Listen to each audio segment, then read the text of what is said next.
Okay, I'm back.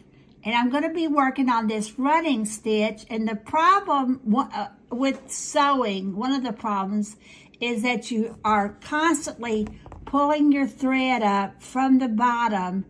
So, and your design is printed on the top, nothing on the bottom. So you have to kind of just feel around with your needle until you find the place you want to be. You're going to push up at one side of the stitch. This is the running stitch. Be sure your knot's in the thread, and and then you're going to go down. Now you can do this slow. You can do a slow go, which is go down, come up at the other stitch, the next stitch over. At the far side, be sure you pull it. It's at least a little tight each time. You don't want to pull it so tight that it puckers.